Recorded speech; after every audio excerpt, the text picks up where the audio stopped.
அனைவருக்கும் வணக்கம். மார்கழி மாதம் 15வது நாள் ஸ்ரீ ஆண்டாள் நாச்சியார் அருளிய 15வது பாசுரம். திருப்பாவை.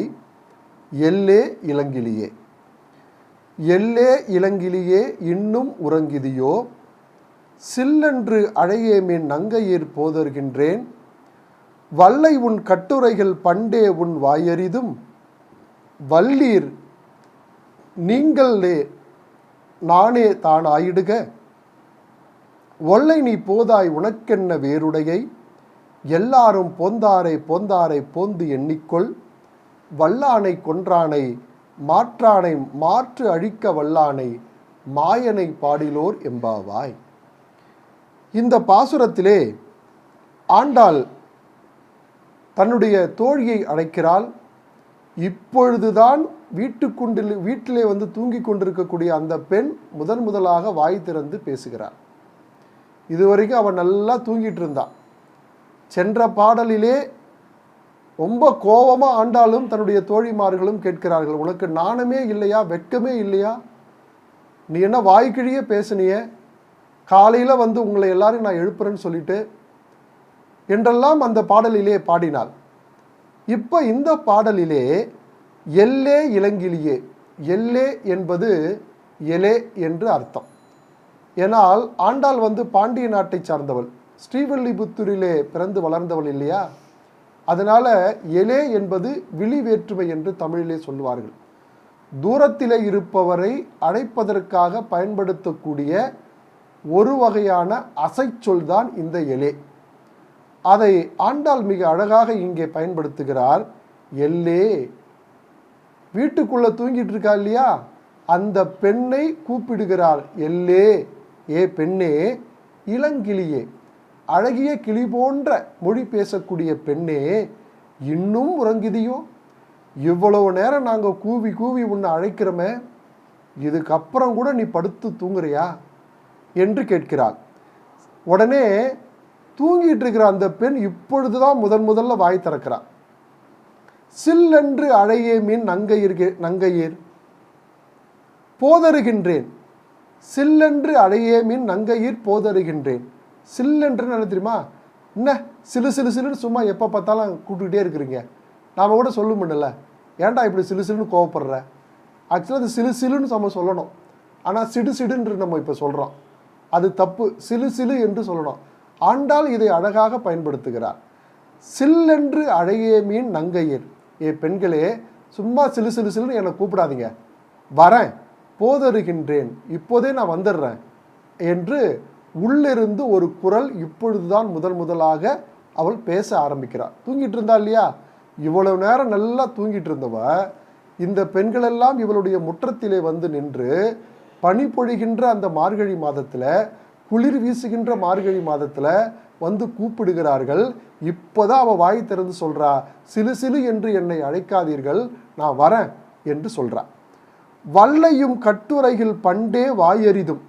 உடனே இந்த வெளியில் இருக்காங்களையா ஆண்டாலும் அவளுடைய தோழிமார்களும் சொல்கிறாங்க, வல்லையும் கட்டுரைகள், போதும் போதும், உன்னுடைய வாய்ச்சவடெல்லாம் என்னன்னு எனக்கு தெரியும், நீ நேற்று ஒன்று பேசுவ, இன்னைக்கு ஒன்று பேசுவ, வல்லே உன் கட்டுரைகள், சும்மா கதை விடாத, நீ என்னென்ன பேசுவன்னு எனக்கு நல்லாவே தெரியும்.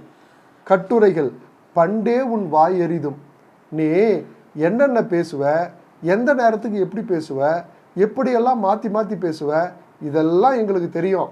சும்மா உள்ளே இருந்துக்கிட்டு குரல் கொடுத்துக்கிட்டு இருக்காத, சீக்கிரம் வர்றதுக்கான முயற்சியை பாரு அப்படின்னு இந்த பெண்கள் எல்லாம் சொல்கிறாங்க.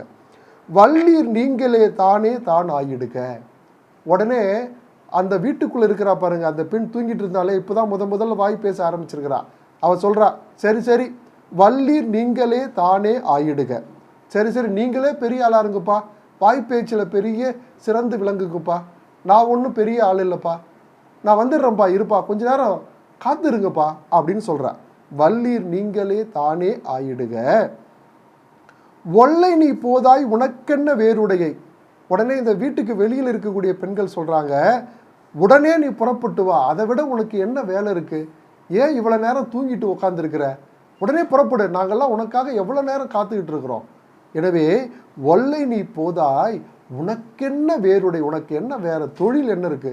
கண்ணன் எம்பெருமானை பாடுவது, அவனுடைய அருளை பெறுவது, அவனுடைய திருநாமத்தை உச்சரிப்பது, இதைவிட உனக்கு வேற என்ன வேலை இருக்கிறது? எனவே ஒல்லைனா உடனே சட்டுன்னு உடனே கிளம்பு வீட்டிலிருந்து, நாங்கள் எல்லாரும் உனக்காக காத்துக்கிட்டு இருக்கிறோம். ஒல்லை நீ போதாய் உனக்கென்ன வேறுடையை, உனக்கு என்ன வேற வேலை இருக்கு? கிளம்பு எல்லோரும் பொந்தாரும். பாருங்க இவளுக்கு எவ்வளோ பாருங்க, வீட்டுக்குள்ள இருக்கிற அந்த தோழிமார் சொல்றா, சரி எல்லாரும் வந்துட்டாங்களா, என்னை மட்டும் சும்மா கூப்பிட்டே இருக்கிற, எல்லாரும் வந்துட்டாங்களா? எல்லோரும் பொந்தாரோ, எல்லாரும் வந்துட்டாங்களா அப்படின்னு கேட்குறா. யார் வந்தா உனக்கு என்ன, வரலன்னா உனக்கு என்ன? உனக்காக சில தோழிமார்கள்லாம் காத்துக்கிட்டு இருக்காங்க, நீ வர வேண்டியது தானே. ஆனால் இவ பாருங்க அங்கிருந்து குரல் கொடுக்குறா வீட்டுக்குள்ளே இருந்து, எல்லோரும் வந்துட்டாங்களா, எண்ணி பாரு நம்ம தோழிமார்கள்லாம் வந்துட்டாங்களான்னு சொல்லிட்டு. எல்லோரும் பொந்தாரோ. உடனே வெளியில் இருக்கிற தோழிமார்கள் சொல்கிறாங்க, இவங்களுக்குள்ள பாருங்க ஒரு பெரிய டிஸ்கஷன் நடக்குது, ஒரு கான்வர்சேஷன் நடக்குது இவங்களுக்குள்ள. உடனே வெளியிருக்கிற பெண்ணை சொல்கிறாங்க, பொந்தாரை பொந்தாரை பொந்து எண்ணிக்கொள், நீ வந்து எண்ணி பாரு, நீ வேணா எல்லாரும் வந்து நாங்கள் இருக்கிறோம், நம்ம தோழிமார்கள் மொத்தம் 50 பேர், எல்லாரும் வந்து காத்துக்கிட்டு இருக்காங்க, நீ வேணா வந்து எண்ணி பார்த்துக்கோ என்று வெளியிலே இருக்கக்கூடிய ஆண்டாளும் அந்த தோழிமார்களும் கூறுகிறார்கள். வல்லானை கொன்றானை. இந்த கண்ணன் எம்பெருமான் எப்படிப்பட்டவன் தெரியுமா? குவலையாபீடம் என்று சொல்லக்கூடிய ஒரு யானை. அந்த யானையும் கம்சன் தான் அனுப்புறான்.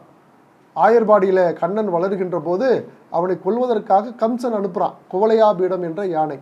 பகாசுரன் அனுப்புனா, தேனுகாசுரன் அனுப்புனா, இப்படி பல பேரை அனுப்பி பார்த்துட்டான். கடைசியா அந்த குவலையாபீடம் என்ற யானையை அனுப்புறான்.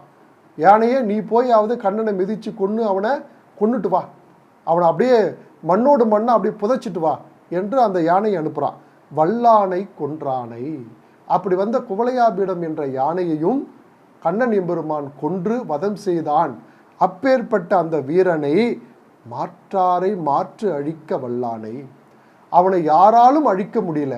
அப்பேற்பட்ட மா வீரனாக விளங்கக்கூடிய அந்த கண்ணன் எம்பெருமானை மாயங்கள் பல செய்வதிலே வல்லவன். எனவேதான் மாயன் என்று கண்ணனை அழைக்கிறார்கள். அந்த மாயம் கூட ஒரு வகையான இன்பம்தான்.